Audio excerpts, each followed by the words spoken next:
ഒരിടത്തൊരു സുന്ദരനായ രാജകുമാരൻ ഉണ്ടായിരുന്നു. രാജകുമാരൻ ഭയങ്കര ബുദ്ധിശാലിയും ശക്തിമാനുമായിരുന്നു. ഇങ്ങനെ തുടങ്ങുന്ന എത്ര എത്ര കഥകളല്ലേ നമ്മൾ കുഞ്ഞിനെ കേട്ടിരിക്കുന്നത്. നമ്മൾ ഒരു കല്യാണത്തിന് പോകുമ്പോൾ അല്ലെങ്കിൽ ഒരു ജോബ് ഇന്റർവ്യൂവിന് പോകുമ്പോൾ നന്നായി ഹൈറ്റായിട്ട് നന്നായിട്ട് ഡ്രസ്സ് ചെയ്തൊക്കെ വരുന്ന ഒരാൾ നമ്മൾ സാധാരണ വിചാരിക്കുന്നത് എന്താ, അയാൾ ഭയങ്കര ഇൻ്റലിജൻ്റ് ആണ്, ഭയങ്കര സ്മാർട്ടാണ്, ഭയങ്കര ഓപ്പൺ മൈൻഡഡ് ആണ്. അപ്പോൾ ഇങ്ങനെ ഒരാളുടെ ഫസ്റ്റ് ഒരു ആട്രിബ്യൂട്ട് കണ്ടിട്ട് അല്ലെങ്കിൽ ഒരു ട്രെയിറ്റ് മാത്രം കണ്ടിട്ട് ബാക്കിയുള്ള പോസിറ്റീവ് ട്രെയിറ്റ് ഒക്കെ അയാൾക്കുണ്ട് എന്ന് നമ്മൾ വിചാരിക്കുന്നതിന് പറയുന്ന പേരാണ് ഹേലോ എഫക്റ്റ്. അപ്പൊ നമ്മൾ ഇത് എവിടെയൊക്കെ കാണുന്നുണ്ട്, നമ്മുടെ വീട്ടിൽ പോലും നമ്മളിത് അറിയാണ്ടോ അറിഞ്ഞോ ചെയ്യുന്നുണ്ട്. ഒരു കുട്ടി നമ്മുടെ കുറച്ച് സ്മാർട്ടാണ്, കുറച്ച് ഫെയർ ആണ്, ടോൾ ആണ്, അപ്പൊ ഈ കുട്ടി എല്ലാ കാര്യത്തിനും കേപ്പബിൾ ആണെന്ന് നമ്മൾ അങ്ങ് ധരിച്ചു വെക്കുക. അല്ലെങ്കിൽ ഒരു ക്ലാസ് റൂം എടുക്കാം, നന്നായിട്ട് പെട്ടെന്ന് ആൻസർ പറയുന്ന ഒരു കുട്ടി അല്ലെങ്കിൽ നല്ലൊരു പൊളൈറ്റ് ആയിട്ടുള്ള കുട്ടി, ആ കുട്ടി ഇന്റലിജന്റ് ആണ്, അതേപോലെയാണ് എല്ലാ സബ്ജക്റ്റിൽ നിന്നും നമ്മൾ ഒരു ടീച്ചർ വിചാരിക്കുക.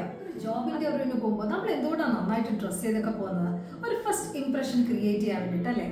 അപ്പോൾ നമ്മൾ ഒരാളെ ആദ്യ അപ്പിയറൻസിൽ തന്നെ അയാളുടെ മറ്റു കുറവുകളോ അല്ലെങ്കിൽ വീക്ക്നെസ്സോ ഒക്കെ മറച്ചു വെച്ചുകൊണ്ട് ഒരു ഹേലോ അയാൾക്ക് ക്രിയേറ്റ് ചെയ്യുക. അതിനാണ് ഹേലോ എഫക്റ്റ് എന്ന് പറയുന്നത്. ഇത് 1920s എഡ്വേർഡ് തോഡേക്ക് എന്ന് പറഞ്ഞ ഒരു സൈക്കോളജിസ്റ്റാണ് കണ്ടുപിടിച്ചത്.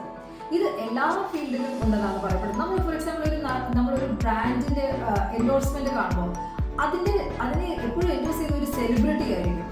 അപ്പോൾ ഈ സെലിബ്രിറ്റിയുടെ എല്ലാ പോസിറ്റീവും ആ ബ്രാൻഡിനെ എഫക്ട് ചെയ്യുന്ന ആ കമ്പനിക്ക് അറിയാം. അതുകൊണ്ടാണ് എൻഡോഴ്സ്മെന്റിനൊക്കെ ഭയങ്കര ഫേമസ് ആയിട്ടുള്ള സെലിബ്രിറ്റീസിനെ അവർ വെക്കുന്നത്.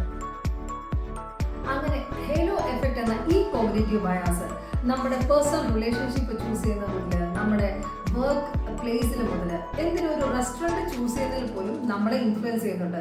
ഒരു നല്ല ആംബിയൻസ് ഉള്ള റെസ്റ്റോറൻറ്റ് നമ്മൾ പൊതുവെ വിചാരിക്കും അവിടുത്തെ ഫുഡൊക്കെ നല്ല അടിപൊളിയായിരിക്കും. അങ്ങനെ ഈ കോഗ്നിറ്റീവ് ബയാസ്, ഹേലോ എഫക്റ്റ് എന്ന കോഗ്നിറ്റീവ് ബയാസ് പെട്ടുപോകാണ്ട് ഒരു കാര്യം, ഒരു പേഴ്സണെ സെലക്ട് ചെയ്യുന്നതിന് മുമ്പ്, ഒരു സ്കൂൾ സെലക്ട് ചെയ്യുന്നതിന് മുമ്പ്, ഒരു വർക്ക് പ്ലേസിൽ ഒരു ആളെ ജഡ്ജ് ചെയ്യുന്നതിന് മുമ്പ് ഒന്ന് ചിന്തിക്കുക, നമ്മൾ ഫസ്റ്റ് ഇംപ്രഷനിലാണോ അത് ചെയ്യുന്നത്, അതോ നന്നായിട്ട് ചിന്തിച്ച് അയാളുടെ മറ്റു വശങ്ങളും നോക്കിയിട്ടാണോ ഈ സ്ഥലം അല്ലെങ്കിൽ ഈ പ്രോഡക്റ്റ് അല്ലെങ്കിൽ ഈ പേഴ്സണെ സെലക്ട് ചെയ്യുന്നതെന്ന്. നമസ്കാരം.